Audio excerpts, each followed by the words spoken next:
أعوذ بالله من الشيطان الرجيم بسم الله الرحمن الرحيم والتين والزيتون وطور سينين وهذا البلد الأمين. ہر قسم کی حمد و ثنا بڑائی بزرگی کبریائی برتری اللہ تعالیٰ کے لیے ہے. درود و سلام ہو تمام نبیوں پر، بالخصوص میرے اور آپ کے نبی احمد مجتبی محمد مصطفیٰ صلی اللہ علیہ وسلم کی ذات گرامی پر. اللہم صلی وسلم وبارک علی نبینا محمد صلی اللہ علیہ وسلم. محترم حضرات، اس وقت ہم لوگ اشہر حج سے گزر رہے ہیں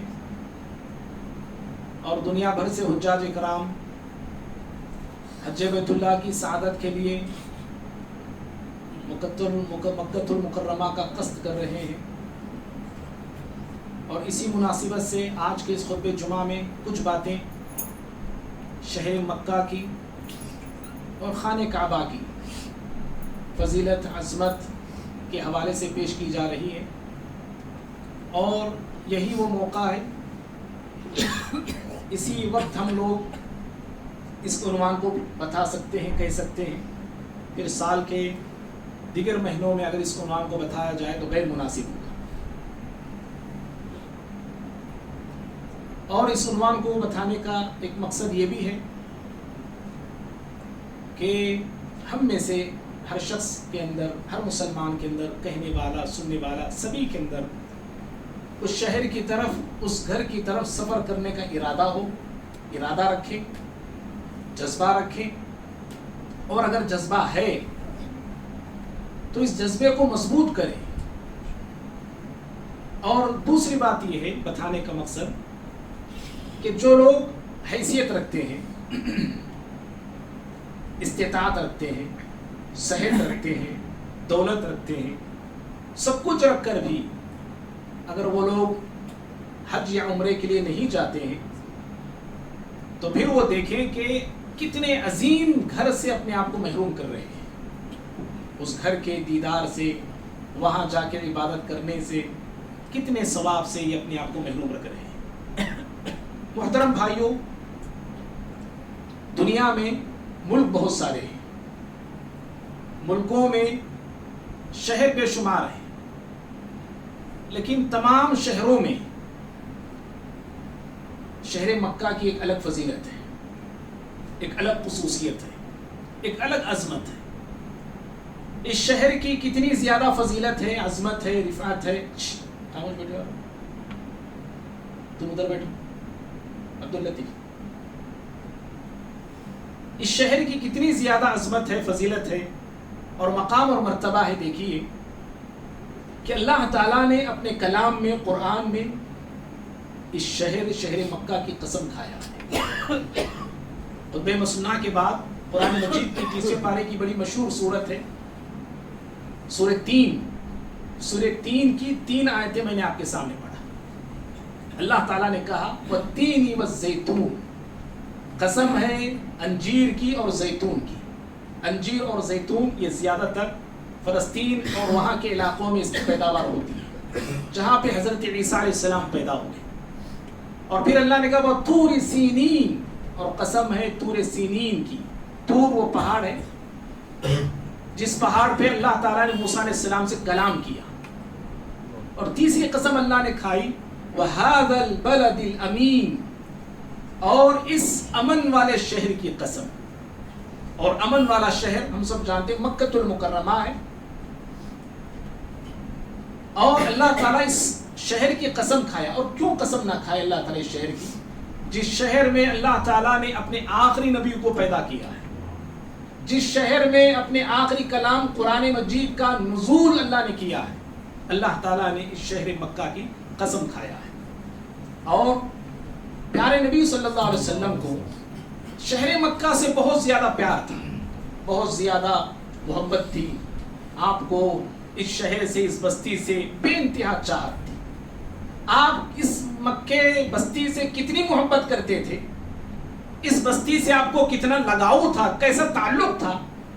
آپ اس واقعے کو یاد کیجئے کہ جب آپ صلی اللہ علیہ وسلم مکہ سے نکل کے مدینہ ہجرت کر رہے تھے اور آپ مکے کے بازار کے ایک جگہ جس کا نام حدیث میں ازورا بول کے آیا ہے، وہاں پہ آپ کھڑے ہوئے اور کھڑے ہو کے آپ صلی اللہ علیہ وسلم مکہ شہر سے مخاطب ہو کے کہنے لگے واللہ انکی لخیر ارض اللہ، اے شہر مکہ اللہ کی قسم روئے زمین پر تو سب سے بہترین زمین ہے، روئے زمین پر تو سب سے بہترین زمین ہے، احب ارض اللہ الی اللہ، اور زمین کے سارے حصوں میں اللہ کے نزدیک پسندیدہ اے مکہ تو ہے، سب سے زیادہ پسند اللہ کے نزدیک تو ہے۔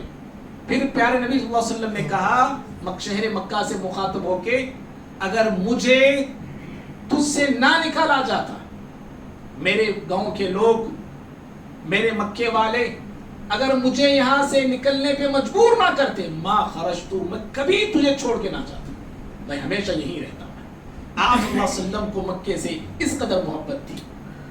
تو بھائیوں، اللہ تعالیٰ نے اس شہر کی قسم کھایا ہے اور پیارے نبی صلی اللہ علیہ وسلم کو اس شہر سے اتنی محبت تھی۔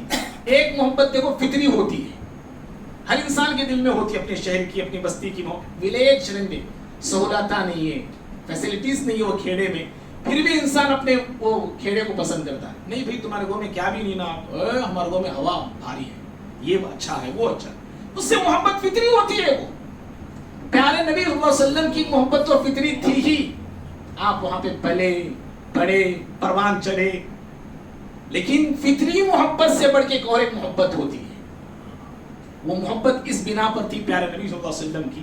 اور اللہ تعالیٰ نے شہر مکہ کی قسم اس لیے کھایا ہے کہ اس شہر مکہ میں ایک ایسا گھر موجود ہے، ایک ایسا گھر موجود ہے جس گھر کو ہم مسجد حرام کہتے ہیں، کعبۃ اللہ کہتے ہیں، اور یہ مسجد حرام کعبۃ اللہ روئے زمین پر سب سے پہلا تعمیر ہونے والا اللہ کی عبادت کے لیے پہلا گھر ہے۔ سب سے پہلا اللہ کی زمین پر اللہ کی عبادت کے لیے بنایا جانے والا، تعمیر ہونے والا وہ گھر کہیں موجود ہے، وہ مکہ میں موجود ہے۔ اللہ تعالیٰ نے کہا سورہ آل عمران میں ان اول بیت اُدی للناس للذی ببکۃ مبارک وہدی للعالمین، کہا کہ اللہ تعالیٰ کی عبادت کے لیے، لوگوں کے لیے سب سے پہلا گھر جو بنایا گیا، جس کی بنیاد رکھی گئی، وہ کہا وہ مکہ بکہ میں ہے، بکہ میں ہے۔ بھائیو اس آیت میں کئی ایک باتیں، بنیادی طور پہ 3 باتیں میں آپ کو بتانا ضروری سمجھتا ہوں۔ پہلی بات اللہ تعالیٰ نے اس آیت میں بتا دیا کہ روئے زمین کا سب سے پہلا گھر اللہ کی عبادت کے لیے جو تعمیر ہوا، اللہ کی عبادت کے لیے جو بنا ہے، وہ کعبۃ اللہ ہے۔ یہ کعبۃ اللہ کب بنا ہے، کس نے تعمیر کیا؟ مختلف اقوال اہل علم کے اس میں موجود ہیں۔ بعض کہتے ہیں کہ سب سے پہلے آدم علیہ السلام نے اس کو تعمیر کیا، بعض کہتے ہیں کہ نہیں، آدم علیہ السلام سے پہلے فرشتوں نے اس کو تعمیر کیا، اور اونچے اور بلند مقام پر کعبۃ اللہ کو تعمیر کیا گیا تھا۔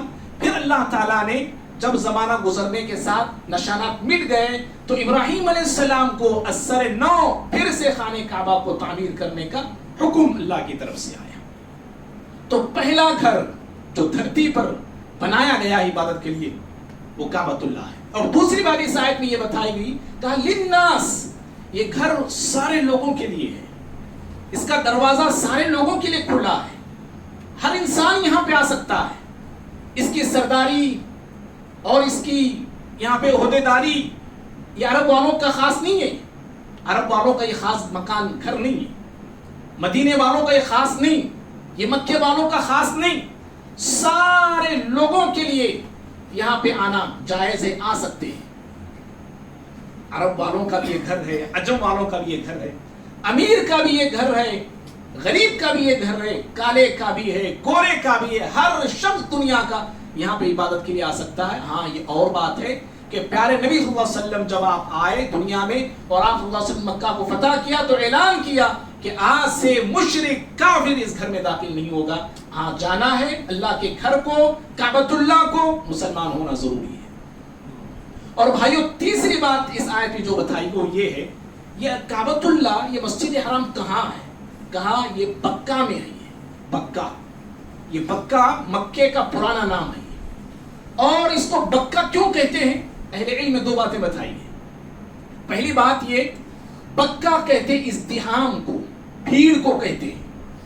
پہلے زمانے میں بھی حج کا جب موسم ہوتا تو بہت زیادہ بھیڑ ہوتی تھی، مختلف علاقوں سے، قبیلوں سے لوگ کعبۃ اللہ کو آتے تھے حج کے لیے، عمرے کے لیے، ایک طرح کی بھیڑ وہاں پہ ہوتی تھی۔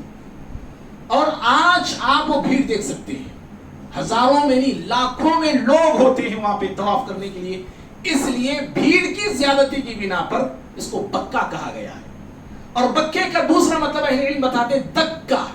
دکے کا مطلب ہوتا ہے پیس کے رکھ دینا، پیس دینا۔ جو شخص بھی بری نیت کے ساتھ، بری نظر کے ساتھ، برے ارادے کے ساتھ اللہ تعالیٰ کے اس گھر کی طرف آتا ہے، اس کو ٹھانے کے لیے آتا ہے، گرانے کے لیے آتا ہے، نقصان پہنچانے کے لیے آتا ہے، اللہ اسے لوگوں کو پیس کے رکھ دیتا ہے۔ اس کو بکا کہا گیا ہے۔ آپ وہ واقعہ یاد کیجیے ابرہہ کا۔ ابرہہ نے اس گھر کو گرانے کے لیے ایک لشکر لے کے نکلا، ہاتھی والا لشکر۔ الم تر کیف فعل ربک باصحاب الفیل، کیا آپ نے دیکھا نہیں کہ آپ کے رب نے ہاتھی والوں کے ساتھ کیا کیا؟ آیات اللہ کے گھر کو ڈھانے کے لیے اللہ تعالیٰ نے پرندوں کے جھنڈ بھیجے اور اس لشکر کو، اس کی فوج کو، ابرہہ کو تہس نہس کر کے رکھ دیا اللہ تعالیٰ۔ تو یہ آیت میں یہ تین اہم باتیں بتائی گئی ہیں۔ بھائیو، خانہ کعبہ کی کیا فضیلتیں ہیں؟ یہ تو میں نے مختصر دو تین فضیلتیں بتائی شہر مکہ کی۔ خانہ کعبہ اللہ کا جو گھر ہے، اس کی بہت ساری فضیلتیں قرآن اور سنت میں آئی ہوئی ہیں۔ سب سے پہلی فضیلت اور خصوصیت یہ ہے، عظمت یہ ہے، یہ جو گھر ہے کعبۃ اللہ، یہ مرکز توحید ہے۔ جی، یہ مرکز توحید ہے۔ اس گھر کو تعمیر کرنے کا مقصد کیا ہے؟ رب کی توحید کا اعلان ہے۔ یہ اس کی ایک ایک اینٹ توحید کے جذبے سے رکھی گئی ہے، اس کا ایک ایک پتھر توحید کے جذبے سے رکھا گیا ہے۔ اللہ تعالیٰ نے ابراہیم علیہ السلام سے کہا، جب نشانات انہیں بتا دیے گئے، سورہ حج میں اللہ نے کہا وَإِذْ بَوَّأْنَا لِإِبْرَاهِيمَ مَكَانَ الْبَيْتِ أَلَّا تُشْرِكْ بِي شَيْئًا وَطَهِّرْ بَيْتِيَ لِلطَّائِفِينَ وَالْقَائِمِينَ وَالرُّكَّعِ السُّجُودِ۔ جب ابراہیم علیہ السلام کو نشانات بتا دیے گئے کہ یہاں آپ کو اللہ کا گھر تعمیر کرنا ہے ان نشانات کے مطابق، پھر اللہ تعالیٰ نے نشانات بتانے کے بعد ابراہیم علیہ السلام کو حکم دیا، تعلیم دیا، کہا کہ میرے ساتھ کسی چیز کو شریک نہ کرنا، لا تشرک بی شیئا، کسی چیز کو شریک نہ کرنا۔ اللہ کا گھر بنا رہے ہو، اللہ کے گھر کو بتوں کی گندگی سے، کفر سے، شرک سے، غیر اللہ کی عبادت سے پاک اور صاف رکھنا۔ وَطَهِّرْ بَيْتِيَ، اور دیکھو اس گھر کی عظمت دیکھیے آپ، اللہ تعالیٰ اس کو کہا بیتیا، میرا گھر، میرے گھر کو پاک رکھو۔ کن لوگوں کے لیے پاک رکھنا ہے؟ کہا للطائفین، طواف کرنے والوں کے لیے، کھڑے ہونے والوں کے لیے، رکوع کرنے والوں کے لیے، سجدہ کرنے والوں کے لیے میرے گھر کو پاک اور صاف رکھو۔ پاک اور صاف معلوم یہ ہوا اللہ کا گھر، اللہ کے جتنے گھر ہوتے ہیں تمام گھروں کو پاک اور صاف رکھنا چاہیے۔ ایک پاکی صفائی کیا ہے؟ کچرا، کوڑا کرکٹ، جو بھی غلاظت ہوتی ہے اس سے اللہ کا گھر صاف ہونا چاہیے، پاک ہونا چاہیے۔ جہاں کہیں بھی آپ کچھ دیکھتے ہیں، گندگی دیکھتے ہیں، کوئی چیز گری پڑی دیکھتے ہیں، کوئی کنکر دیکھ رہے ہیں، کوئی گاڑی دیکھ رہے ہیں، کوئی بھی چیز آپ دیکھ رہے ہیں، آپ اللہ کے گھر کو پاک رکھیے، صاف رکھیے۔ اور سب سے بڑھ کر اللہ کے گھر پاک ہونا چاہیے شرک سے اور آلات شرک سے۔ شرک سے بھی پاک ہو اور شرک کے نشانات سے اللہ کے گھر پاک اور صاف ہونا چاہیے۔ افسوس کی بات یہ ہے، مسجد جو ہوتے ہیں، اللہ کے گھر جو ہوتے ہیں، توحید کی اقرار کے لیے، توحید کے اعلان کے لیے، توحید کے اظہار کے لیے ہوتے ہیں۔ صرف ایک اللہ کی عبادت کا اعلان یہاں پہ ہوتا ہے، صرف ایک اللہ کی بات ہوتی ہے۔ آج ہمارے ہندوستان میں، پڑوس ملک میں کتنی ایسی مسجدیں ہیں، مسجدوں میں بیٹھ کر شرک کی دعوت دی جاتی ہے، غیر اللہ کی عبادت کی دعوت دی جائے۔ کتنے ایسے مساجد ہیں، مسجد بھی بازو، مسجد کے بازو قبر بھی، مسجد کے بازو لگ کے مزار بھی، درگاہ بھی، سجدے یہاں بھی ہو رہے، سجدے وہاں بھی ہو رہے۔ اور افسوس کی بات یہ ہے کہ مسجد سے زیادہ وہ آباد ہوتے ہیں، وہ قبر آباد ہوتی ہے، وہ مزار آباد ہوتی ہے۔ مسجد میں عورت نہیں آ سکتی لیکن وہاں پہ باقاعدہ عورتیں آ رہی ہیں، سب کچھ ہو رہا ہے، یہ ہمارے ہندوستان اور پڑوس ملک کی نحوست ہے اور بے برکتی ہے. اور کتنے ایسے مسجدیں ہیں، مسجدوں کے امام، مسجدوں کے مؤذن مسجدوں میں بیٹھ کے تعویذیں بیچ رہے ہیں. شرک نہیں ہے تعویذ؟ التمیمہ شرک آپ نے کہا، یہ تعویذ شرک ہے. یہ مسجدوں میں بیٹھ کے تعویذ پہنایا جاتا ہے، بیچا جاتا ہے، تعویذوں کے کاروبار ہو رہے. تو یاد رکھو مسجدوں کو شرک سے اور نشانات شرک سے پاک اور صاف رکھنا چاہیے. یہ اللہ کے گھر کو بنانے کا، کعبۃ اللہ کو تعمیر کرنے کا سب سے پہلا مقصد تھا. اور بھائیوں، کعبۃ اللہ کی ایک دوسری اور اہم خصوصیت یہ ہے، یہ کعبۃ اللہ یہ مسلمانوں کا قبلہ ہے. جی، اسے قبلۃ المسلمین اور قبلۃ الموحدین کہا جاتا ہے. دنیا میں مسلمان جہاں بھی رہے، کسی بھی کونے میں رہیں، جب بھی وہ نماز پڑھنے کا ارادہ کریں، انہیں حکم ہے کہ وہ اپنا چہرہ، اپنا رخ مسجد حرام کی طرف کریں، کعبۃ اللہ کی طرف کریں، دنیا کے کسی کونے میں وہ کیوں نہ رہتے ہوں. اور پیارے نبی صلی اللہ علیہ وسلم کے حوالے سے جانتے ہیں، جب آپ مکہ سے مدینہ گئے، مسجد اقصیٰ کی طرف آپ منہ کر کے نماز پڑھتے تھے، لیکن آپ کے دل میں شدید تمنا تھی، خواہش تھی کہ ہمارا قبلہ مسجد حرام ہو جائے، کعبۃ اللہ ہو جائے. آپ نماز میں تھے، اللہ کی طرف سے حکم آیا فولی وجہک شطر المسجد الحرام، اے پیغمبر آپ اپنے چہرے مبارک کو اللہ کے گھر کعبۃ اللہ کی طرف، مسجد حرام کی طرف پھیر لیجیے. پیارے نبی صلی اللہ علیہ وسلم نماز ہی کی حالت میں اپنے چہرے کو کعبۃ اللہ کی طرف پھیر لیا. تو کعبۃ اللہ مسلمانوں کا قبلہ ہے. اور مسلمان کی پہچان، آپ جانتے ہیں مسلمان کی پہچان قبلے کو بتایا گیا ہے. مسلمان کی پہچان کیا ہے؟ قبلہ ہے. جو اس قبلے کو قبلہ مانتا ہے وہ مسلمان ہے. جو اس کو قبلہ نہیں مانتا، کسی اور بستی کو قبلہ مان رہا ہے، کوئی قادیان کو قبلہ مانتا ہے، کوئی کسی اور مقام کو اپنا قبلہ مانتا ہے، کوئی کربلا کو اپنا قبلہ مانتا ہے، تو پھر وہ مسلمان کہلانے کا حق نہیں رکھتا ہے. بخاری کی حدیث ہے، پیارے نبی صلی اللہ علیہ وسلم فرماتے ہیں من صلی صلاتنا واستقبل قبلتنا واکل ذبیحتنا فذلک المسلم. آپ نے کہا جو ہماری طرح نماز پڑھے اور ہمارے قبلے کو قبلہ مانے، قبلہ جانے، اور ہمارے ذبیحے کو حلال سمجھتا ہے، تو ہم ذبح کرتے ہیں، اس کو حلال سمجھتا ہے، فذلک المسلم. آپ نے کہا وہ مسلمان ہے، وہ مسلمان ہے. وہ تو قبلے کی پہچان، مسلمان کی پہچان قبلہ بتایا گیا ہے کہ جو ہمارے قبلے کو قبلہ مانتا ہے، قبلہ سمجھتا ہے، وہ مسلمان ہے. اسی لیے قبلے کے آداب بھی ہم کو سکھائے گئے ہیں. یہ مسلمانوں کا قبلہ ہے. یہ جہاں چہرہ کر کے ہم اللہ کے لیے نماز ادا کرتے ہیں، اس کا ادب بھی ہمیں سکھایا گیا ہے کہ خصوصاً جب ریگستان میں ہو، کھلے میدان میں ہو، صحرا میں ہو، تو ہمارا چہرہ، ہماری پیٹھ پیشاب پائخانہ کرتے وقت نہیں ہونا چاہیے قبلے کی طرف. جو انسان ایسا کرتا ہے وہ ادب کے خلاف کرتا ہے. یہ آداب ہمیں شریعت نے سکھلائے ہیں، پیارے نبی صلی اللہ علیہ وسلم نے بتلائے ہیں. اسی طرح سے بھائیوں، اس گھر کی، کعبۃ اللہ کی ایک عظیم خصوصیت اور عظمت اور فضیلت یہ ہے، اللہ تعالیٰ نے شہر مکہ کو اور کعبۃ اللہ کو امن کا گہوارہ قرار دیا. یہ امن کا گہوارہ ہے. ہر آنے والے کو امن ہے یہاں پہ، ہر رہنے والے کو امن نہیں یہاں پہ. صرف انسانوں ہی کو نہیں بلکہ پرندوں کو امن ہے، جانوروں کو امن ہے، دشمنوں کو امن ہے. مشرکین مکہ مشرک ہوتے ہوئے، کافر ہوتے ہوئے، جب کعبۃ اللہ میں حدود حرم میں ان کے باپ کا قاتل بھی اگر آ جاتا نا، تو اپنے باپ کے قاتل کو ہی مار دیتے تھے. ان کے جانی دشمن اگر وہ بھی حدود حرم میں موجود ہوتا، اسے حدود حرم میں چھیڑ چھاڑ نہیں کرتے تھے، باہر آنے کا انتظار کرتے تھے. حدود حرم سے باہر آتا تو بدلا لینے کی کوشش کرتے تھے. تو یہ امن کا گہوارہ ہے کہ اللہ تعالیٰ نے قرآن میں کہا وَمَن دَخَلَهُ كَانَ آمِنًا، جو اس گھر میں داخل ہو جائے اس کے لیے امن ہی امن ہے.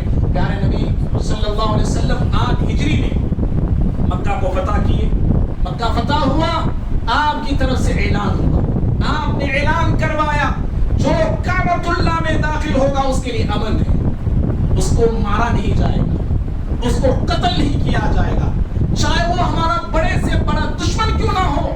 کعبۃ اللہ میں اگر وہ چھپ گیا ہے، داخل ہو گیا ہے، اس کو قتل نہیں کیا جائے گا. جو کعبۃ اللہ کے دروازے کو پکڑ لیا ہے اس کو قتل نہیں کیا جائے گا. جو جو کعبۃ اللہ کے خلاف کو پکڑ لیا اس کو قتل نہیں کیا جائے گا. اس طرح پیارے نبی صلی اللہ علیہ وسلم نے مکہ کو فتح کیا. صرف مکہ نہیں بلکہ وہاں کے انسانوں کے دلوں کو آپ نے فتح کیا اور امن کا مستہ اور امن کا اعلان آپ نے کروایا کہ یہاں پہ امن ہے.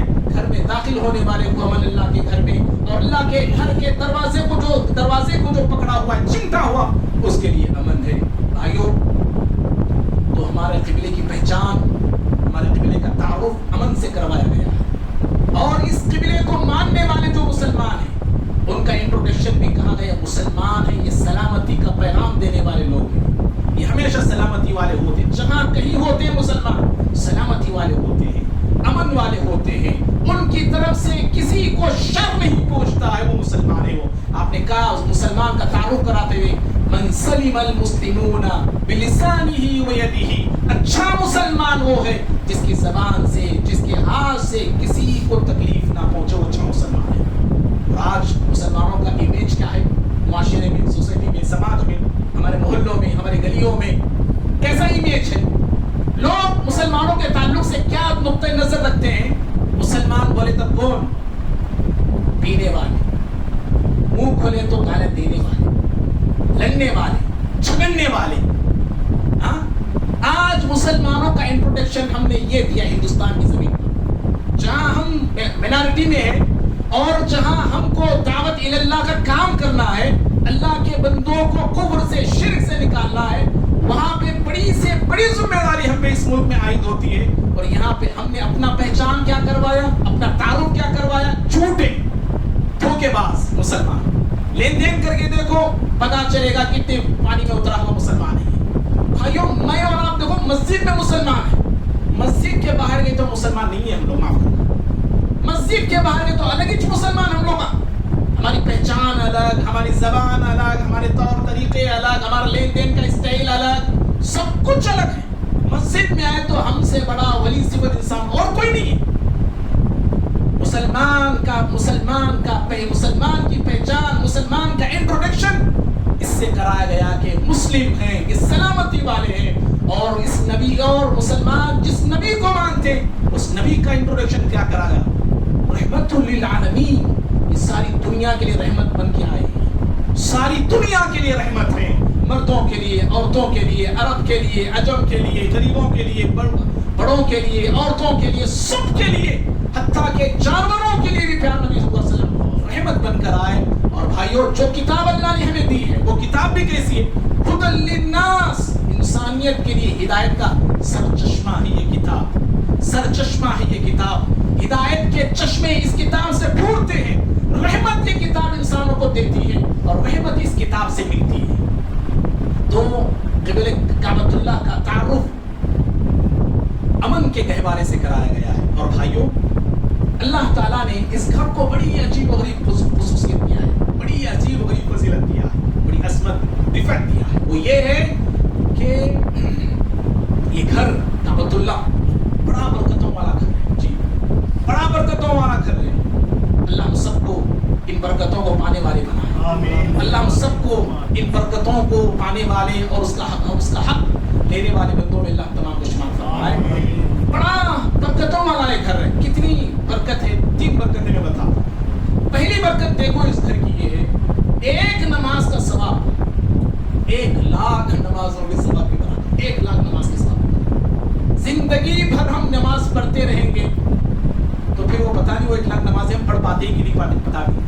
ایک نماز وہاں جا کے پڑھتے ہیں اللہ کے اس گھر میں, مسجد حرام میں, خشوع کے ساتھ, اخلاص کے ساتھ, سمجھ رہے, سنت کے مطابق پڑھتے ہیں, تو پھر اس ایک نماز وہ 1,00,000 نماز کے برابر. 1,00,000 نماز کے برابر. سوچ کے دیکھیں کتنی برکت ہے یہ. نماز تو ایک, صرف 4 رکعت ہم پڑھ رہے ہیں ظہر کی, مغرب کی 3 رکعت ہم پڑھ رہے ہیں, فجر کی 2 رکعت پڑھ رہے ہیں, لیکن وہ فجر کی 2 رکعت 1,00,000 نمازوں کا مقام رکھتے ہیں. واہ, یہ برکت ہے. اور دوسری برکت اس گھر کی یہ ہے, جو لوگ حج کو جاتے ہیں, حج کرتے ہوئے حج کے ایام میں 8 ذی الحجہ سے لے کے 13 ذی الحجہ تک کوئی لغو کام نہیں کرتے. حالت احرام میں حج کرتے ہوئے کوئی لغو کام نہیں کرتے, کوئی بیہودہ کام نہیں کرتے, اور کوئی گناہ کا کام سرزد نہیں ہوتا ہے، کوئی گناہ کا کام اسے سرزد نہیں ہوتا ہے۔ حج کرنے کے بعد برکت دیکھیے، وہ ایسے لوٹ کے آتے ہیں وہاں سے جیسے پیدا ہوتے وقت تھے۔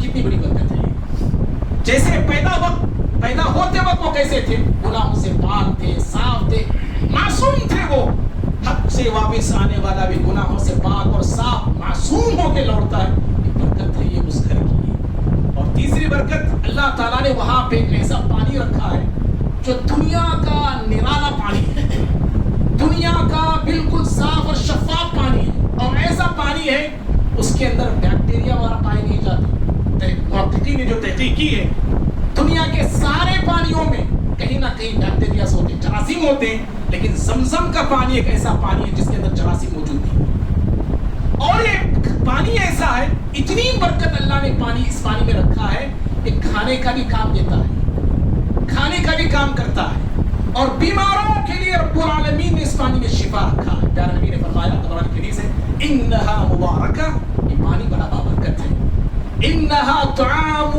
طعم، کھانے والے کے لیے کھانا ہے یہ پانی۔ ابو ذر رضی اللہ عنہ جب مسلمانوں نے مکہ آئے، 18 دن تھے کھانا نہیں ان کے پاس، صرف زمزم کا پانی پی کے 18 دن تھے، بخاری کی حدیث ہے، 18 دن زمزم کا پانی پی کے تھے۔ حالات اتنے خطرناک تھے، کسی کو پوچھ نہیں سکتے تھے کہ پیارا نبی کون ہے، اسی لیے انتظار میں تھے زمزم کا پانی پینا، مسجد حرام کے پاس بیٹھے رہنا۔ کھانے والوں کی کھانا ہے، وشفاء للسقم، وشفاء للسقم، اور جو بیمار ہیں بیماروں کے لیے اللہ نے شفا رکھا ہے۔ کتنے ایسے تجربات ہیں آپ نے بھی سنا، جانتے ہیں، کیسے بڑے بڑے امراض والے، بڑی بڑی بیماریوں والے بڑی بیماری مبتلا تھے، پانی کو پیا، چند دن پیے، چند مہینے پیے، جتنے دن بھی پیے، اللہ نے انہیں بیماریوں سے بچا دیا، شفا دی گئی۔ کینسر جیسے امراض کے لوگ شفا یاب ہو گئے۔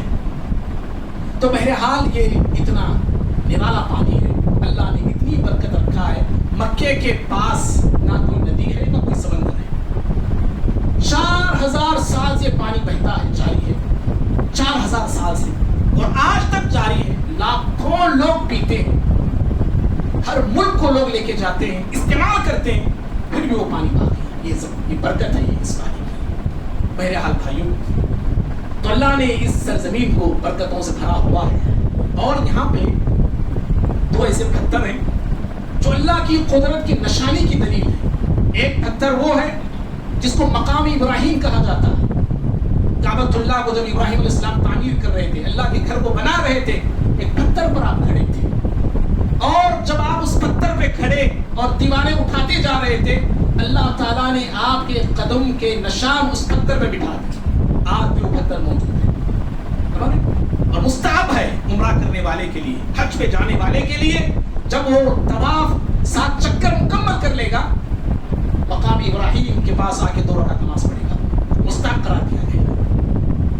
اور ایک دوسرا پتھر ہے وہاں پہ،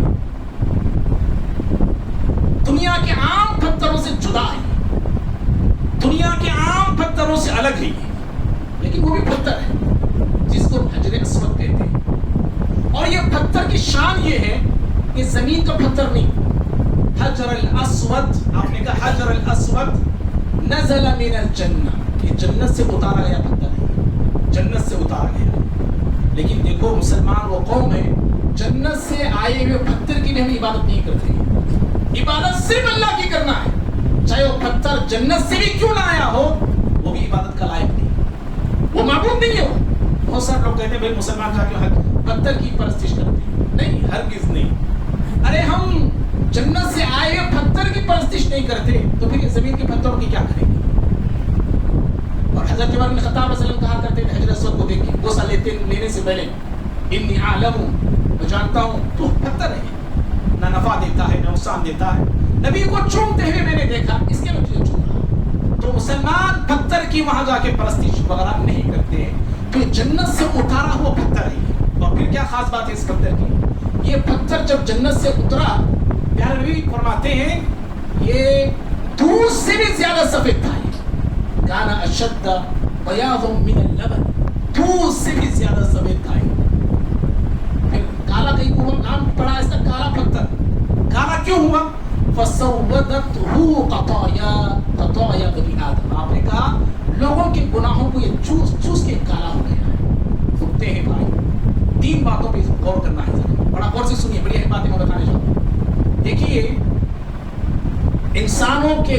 کو اگر رنگ دیا جائے تو وہ کالا ہے جی. ہمارے گناہوں کو چوس کے سفید دودھ سے زیادہ سفید پتھر کالا ہو گیا. معلوم یہ ہوا ہمارے گناہوں کو اگر رنگ دیا جائے نا وہ کالا ہوگا, کالا ہوگا. دوسری بات یہ ہے کہ گناہ انسانوں کے ہمارے گناہ اتنے خطرناک ہیں کہ سفید پتھر بھی کالا ہو گیا. سفید پتھر کالا ہو گیا, اتنے خطرناک ہمارے گناہ ہیں. سوچ کے دیکھیے جب پتھر ہمارے گناہوں سے کالا ہو گیا ہے ہمارے دل کا کیا حال ہوگا. بات سمجھ میں آ رہی ہے؟ ہمارے دل کا کیا حال ہوا ہوگا, دل کی کیا پوزیشن ہوگی اس وقت ہماری. کتنا کالا, کتنا گندا, کتنا گھٹیا, کیسا ہمارا دل ہوگا. پتھر کالا ہو گیا ہے, یہ تو گوشت کا ٹکڑا ہے, خون کا لوتھڑا ہے. کیا حال ہوا ہوگا اور کیسے حالت سے ہمارا دل گزر رہا ہوگا. اسی لیے خود ہمارے دل کا اثر ہمارے جسم پہ نظر آتا ہے, ہماری آنکھوں پہ نظر آتا ہے. رونا نہیں آتا ہم لوگوں کو, بڑی مشکل سے 2-4 قطرے نکلے تو نکلے. جس قدر رونا ہے وہ رونا نہیں آ رہا ہے. کیوں؟ ہمارا دل ہے. اور جمعہ میں بیانہ میں نہ سونا آتا. کیوں؟ تو دل, یہ دل کی حالت ہے. نمازوں میں دل نہیں لگ رہا ہے میرا آپ کا. کیوں؟ دل سخت ہوگا. کلا بل ران علی قلوبہم ما کانوا یکسبون. گناہوں کے سبب اللہ نے دلوں پر مہر لگا دیا ہے, دلوں کو زنگ ہو گئے, ہمارے دل زنگ ہو گئے. اور تیسری بات یہ ہے کہ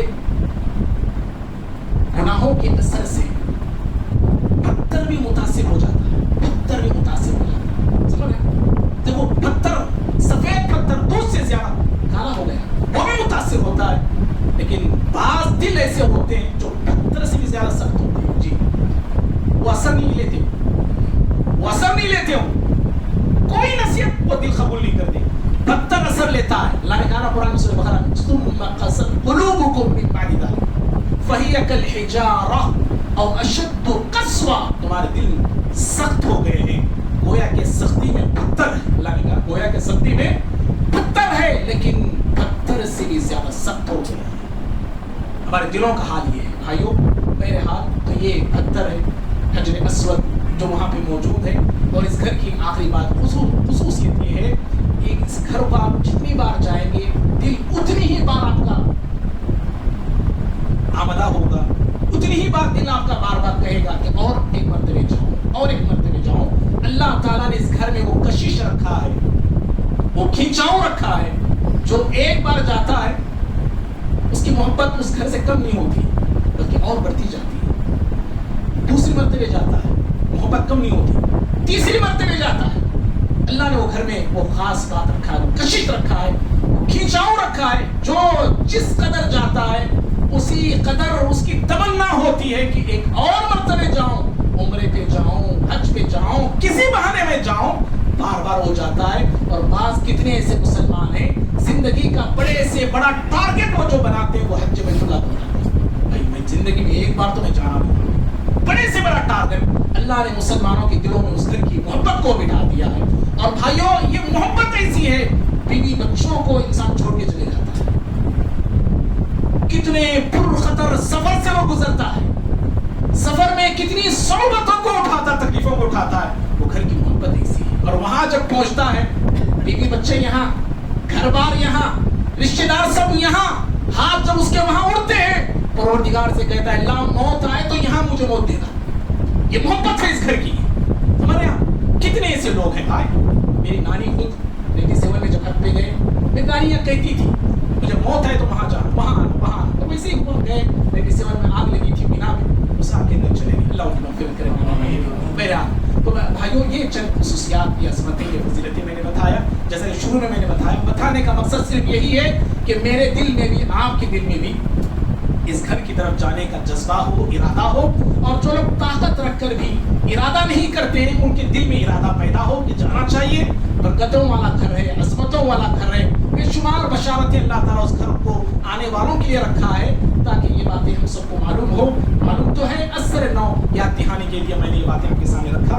آخر میں ہم قربانی کے حوالے سے بھی بات بتانا تھا. قربانی کے ایام بڑے بہت قریب ہیں. جن کو اللہ نے طاقت دیا ہے وہ ضرور قربانی کرے. اور ایک ہی قربانی دینا اللہ حیثیت بہت دیا ہے، ایک ایک جانور دینا کیا ضروری، آگے گھر میں جتنے لوگ ہیں سب کی طرف سے آپ قربانی دینا چاہے تو دے سکتے ہیں، جس قدر آپ زیادہ قربانی دیں گے اتنے ہی لوگوں کا بھلا ہوگا، لوگوں کا فائدہ ہوگا۔ اللہ سے دعا ہے اللہ رب العالمین مجھے آپ کو ہم سبھی کو عمرہ کی حج بیت اللہ کی سعادت اللہ عطا فرمائے، توفیق عطا فرمائے، اسباب اللہ تعالیٰ پیدا فرمائے۔ اللہ رب العالمین ہم تمام کی گناہوں کو خطاؤں کو معاف فرمائے، اور دنیا بھر سے جو حج پہ لوگ جا رہے ہیں اللہ ان کے سفروں کو آسان کرے، اللہ صحت و عافیت ان حجاج کو عطا فرمائے، اور جہاں کہیں مسلمان بیمار ہیں پریشان حال ہیں اللہ تمام بیماروں کو شفا عطا فرمائے، تمام پریشان مسلمانوں کی اللہ مدد فرمائے، خصوصاً اہل فلسطین کی اللہ تعالیٰ مدد فرمائے، وہاں پہ بھوک مری پڑی ہوئی ہے، لوگ بھوک کے لیے پیاس کے لیے بھوکے اور پیاسے ہیں اور گھروں سے بے گھر ہو چکے ہیں، اللہ تعالیٰ فلسطینیوں کی مدد فرمائے۔ اللہ رب العالمین جو ظالم ہیں فلسطینیوں کی تباہی کو دیکھ کے ہنس رہے ہیں مسکرا رہے ہیں، اللہ رب العالمین ایسے ظالموں کو تہس نہس کر دے، اور اللہ تعالیٰ امت مسلمہ میں اتحاد کو اتفاق کو پیدا فرمائے، توحید اور سنت کو ہم تمام